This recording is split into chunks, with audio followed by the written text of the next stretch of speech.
All right. Good morning, good afternoon, and wherever you may be joining us. So today's session, we will be talking about SAP cybersecurity best practices and implementation challenges. And in today's cyber landscape, protecting your SAP infrastructure is paramount.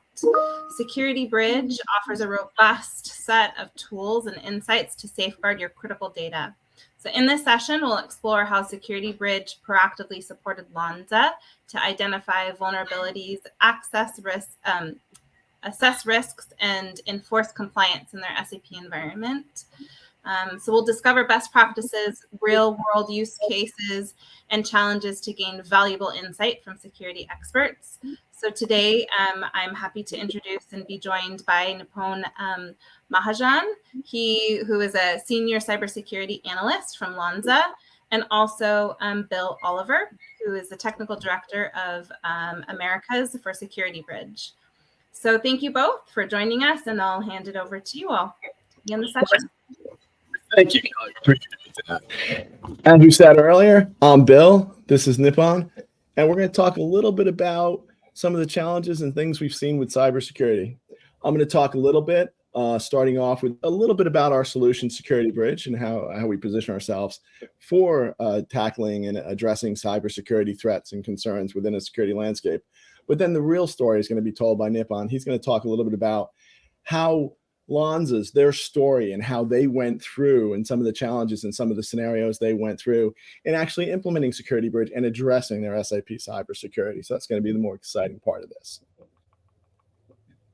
So a little bit about Security Bridge. We've been around for about 12 plus years. We're based out of Germany. I'm based out of North America, United States, here up in Boston. And really what we are is we are a platform that sits inside of SAP, built in SAP for SAP. We tend to look at series of scenarios and selections on continuous monitoring. We have the capabilities of connecting into your SOC. We do a lot of scenarios where we transport and move data into SIM solutions. And we kind of look at security holistically. And what do I mean by that? Our four key pillars, our four key concepts here, if we look at them. The first one being vulnerability management. And that's really configuration management, configuration vulnerability. We really kind of look at what I would say is how you set up, how you built your system, how you configured your system from a security perspective, and where you did it right, and maybe where you did it wrong and where there's some vulnerabilities. So we kind of look at that. We kind of present that data all in Fiori. We're all an SAP app. We're inside SAP for SAP, as I said earlier. So really, we kind of look at that static check, right? That's kind of like your auditing, and you can do it weekly, monthly. I have some clients doing it daily. The next one is patch management. And really from a security perspective only, if I want to say here.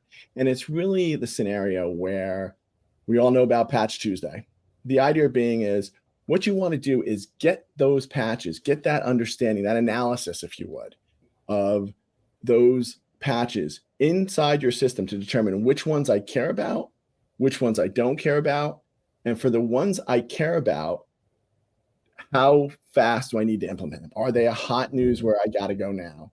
Is it kind of a lower priority or a medium priority? You want to be able to evaluate that. You also want to be able to evaluate, okay, if this is for me, do I touch any of those modules? Do I look at any of the code have I ran any of that code that SAP is telling me I got to fix? If the answer is no, you haven't, you still need to patch, but you may be able to look at your testing scenarios differently. So that's to fix the SAP problems. Code scanning. Really looking at your custom code, those, what I'll say, custom ABAP, right? Those Z or Y or Z ABAPs.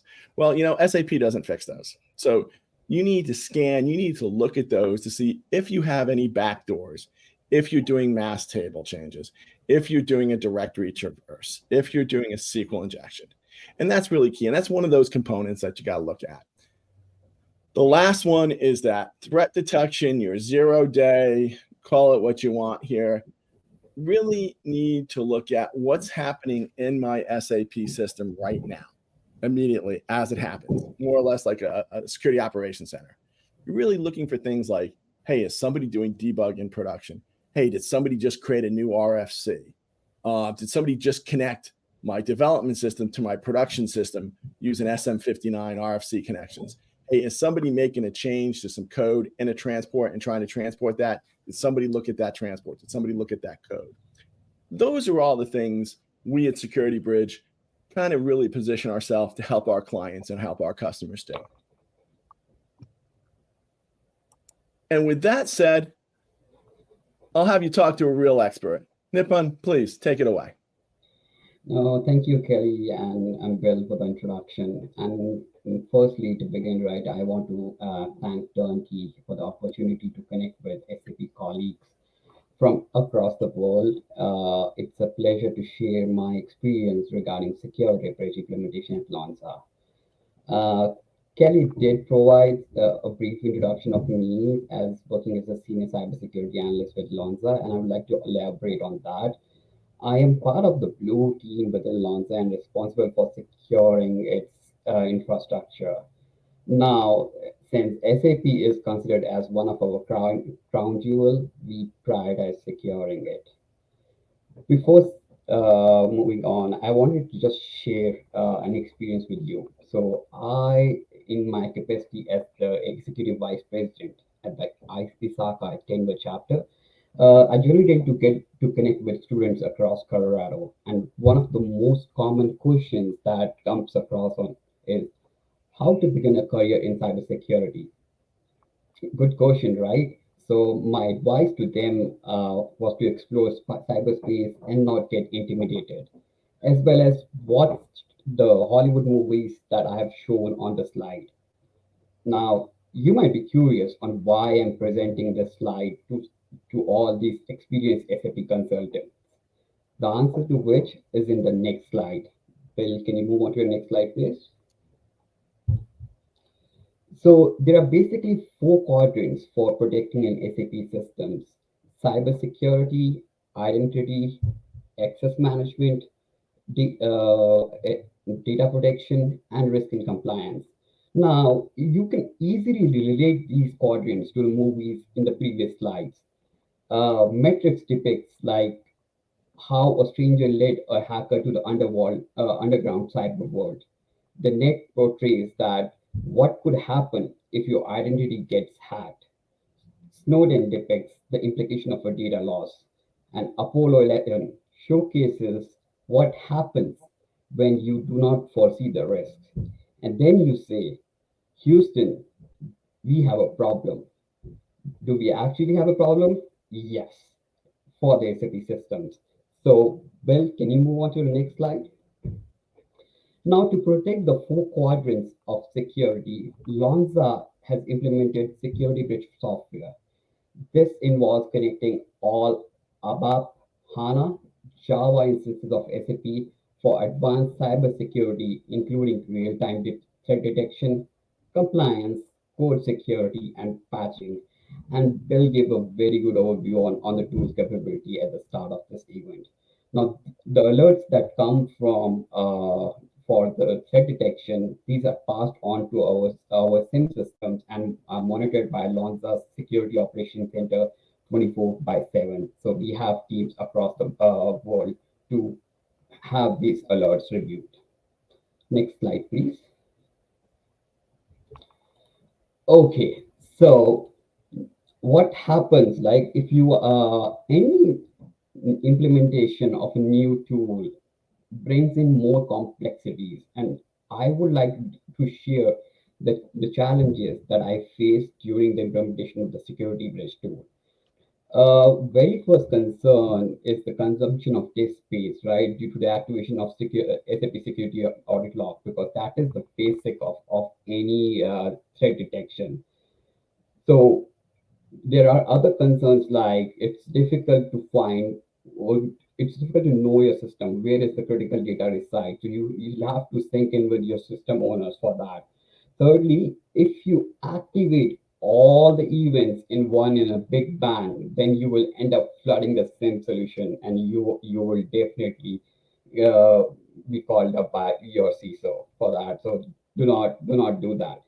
Now, the remediation of this vulnerable code and RFC connections is equally challenging, right? And this involves a lot of testing, and you need proper resourcing for it. So it involves a lot of time. Lastly, patching of an SAP systems, it involves collaboration with multiple teams, and it's not a simple process. So this whole, I mean, the challenges, it increases the complexity so much that it may give you a headache. And I would definitely like to discuss an approach on how to deal with such complexities. Bill, if you could move to the next slide, please. Thank you. Now, since a year, my wife and me have been house hunting as well as exploring options on how to become financially secure. So, we came across a financial university program run by this individual named called as Dave Ramsey. And Ramsey talks about a strategy to achieve financial security via 7 baby steps. I would recommend watching it if you want to get into financial security. He talks about having an emergency fund, paying off debt, and so on. And this principle could be also be applied to SAP cybersecurity. So in the coming slides, I'm going to talk to you about 7 baby steps to secure your SAP systems. Well, if you can move to the next slide. Okay, so the baby step one is to know your system. Now, maintaining an accurate and complete inventory of SAP system is important requirement for cybersecurity. It enables organizations to assess the and prioritize risk management, and ensures that systems are not accidentally overlooked and exposed to threats. I would say follow this and also review, as part of the first baby steps, review the existing policies of data lifecycle management, risk management, incident management, and so on. Also discuss what would be the impact of activating security audit log. Do you have enough disk space, or mm, will activating the audit logs will cause issues? So this is something that you should know about your system, what's its capacity, as the first baby step. Okay, let's move on to the next baby steps. So this is a very interesting one, and this talks about the baselines. Now, baselines are critical for any information security program, and so it is for SAP cybersecurity as well. For example, you could create a SAP security baseline that has the minimum recommended security requirements. Also, and this should not just be for ABAP systems. You should give it a wider view on how it impacts your Java systems, your HANA systems, databases, OS, and so on.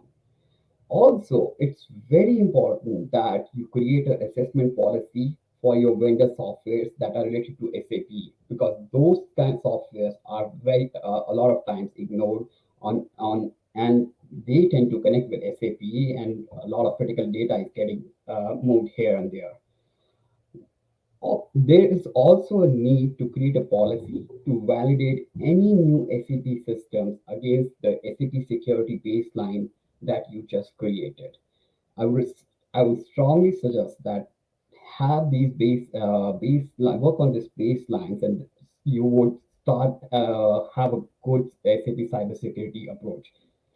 Let's talk about the next section, the next baby steps.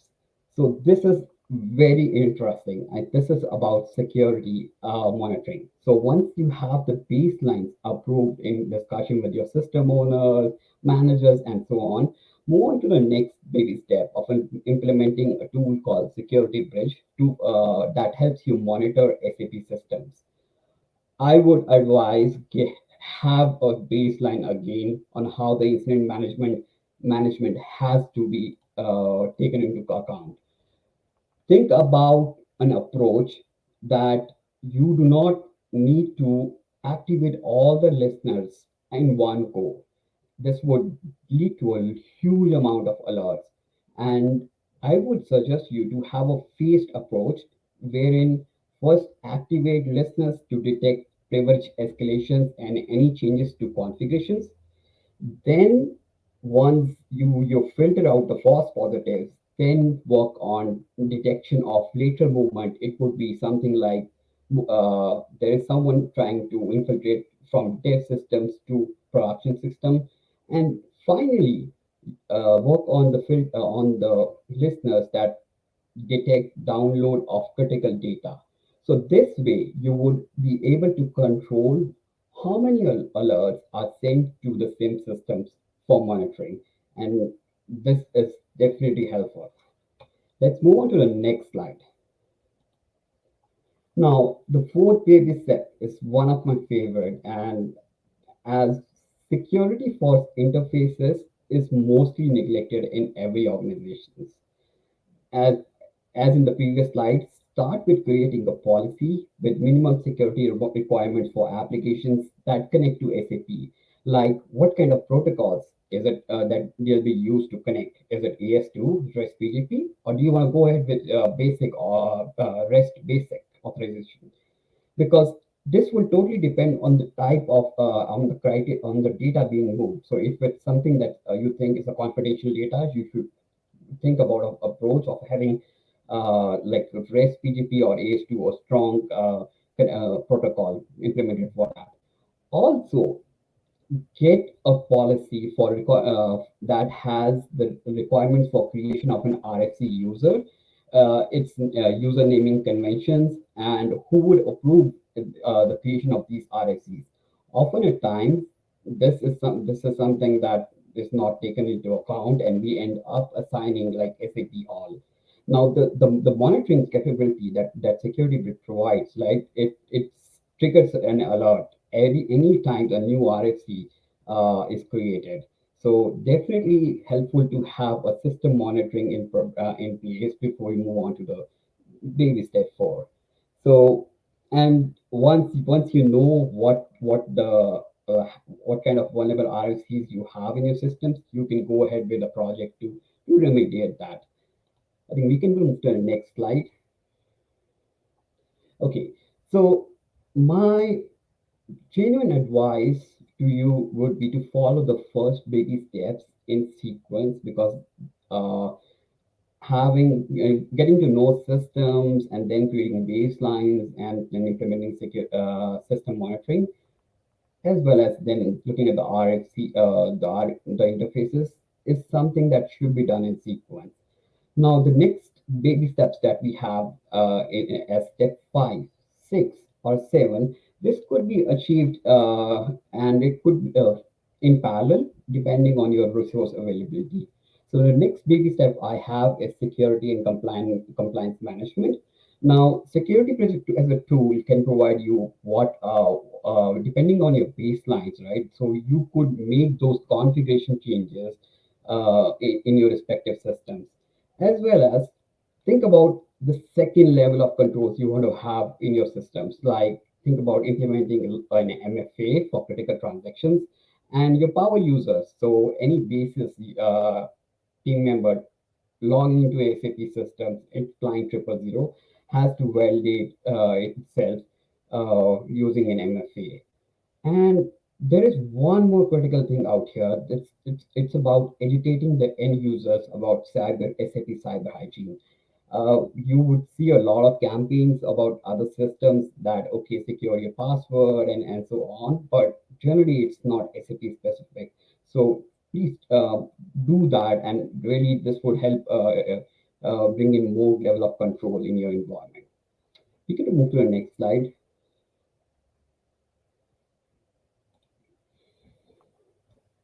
Okay, so the next baby step is about code vulnerability analysis.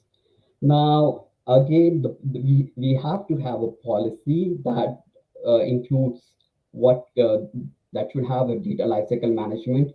So think about it as if you want to go from ECC to your S4 HANA system. So this data lifecycle policy will be really helpful, because if the code is not being utilized, then the need is that we do not want to move that code over to your S4 HANA systems. So have that policy design in discussion with your ABAP team, the system owners, and so on. Another aspect is when you are working on the code vulnerability analysis, ensure that your development team is provided with appropriate training on what is meant as vulnerable. So if the tool points out that there is an SQL injection in a specific code, so provide them ample training so that they can remediate them those vulnerabilities accordingly. Now, once what would happen is, let's say if you start running security bridge and start using the ABAP code vulnerability analyzer, there will be a huge round of vulnerabilities that you will see in your code. So start off with baby steps for that as well. Plan remediation of the ABAP vulnerabilities identified using security bridge, and as well as start to monitor the transports in your development system so that no new vulnerabilities moves on to your production in the new environment. So this would so gradually in a period of time, your code will be free of vulnerabilities, and this would really be helpful during the S4 HANA migration. Security Bridge also has this listeners to monitor dynamically generated program in non-development systems. So very good functionality overall, and I would say the whole app it's not something that could the ABAP code vulnerability analysis is not something that would be dealt in like 2 to 3 months, but it takes a year or so, because there is a lot of code that has to be looked into, and then you will have to go through round of testing, and then the code needs to be moved to production. So work on the having worked on the resource management is equally important when you are looking into the ABAP code vulnerability analysis. You can move to the next slide, please. Okay, so this is the last baby steps, and this is about patch management. Now, patch management is also something that is equally interesting, right? Because it's not SAP patching is not like not like a Windows patching, and it would require a collaboration with multiple team members. That could be your ABAP team, your integration team, your basis team, your authorization team.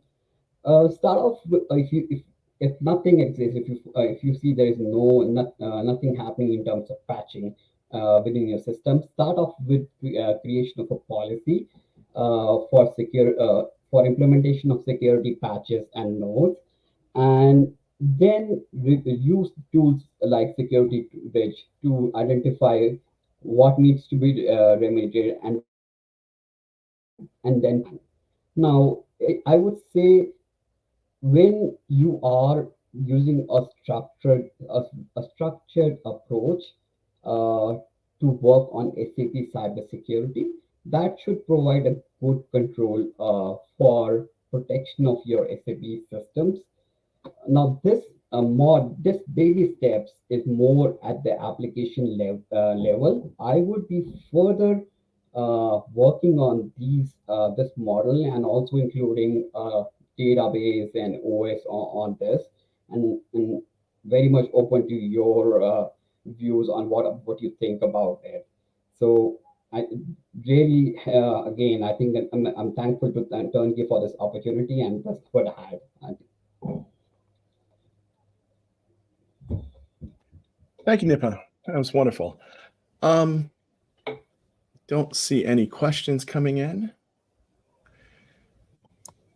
So we really just want to thank you, myself, Security Bridge, and Nipan from Lanza, Can't thank you enough for your time. If there is any questions or anything that comes up in a later time, by all means, please email Turnkey. And again, I can't thank Turnkey enough for this opportunity. It was outstanding. And again, we appreciate all your time today.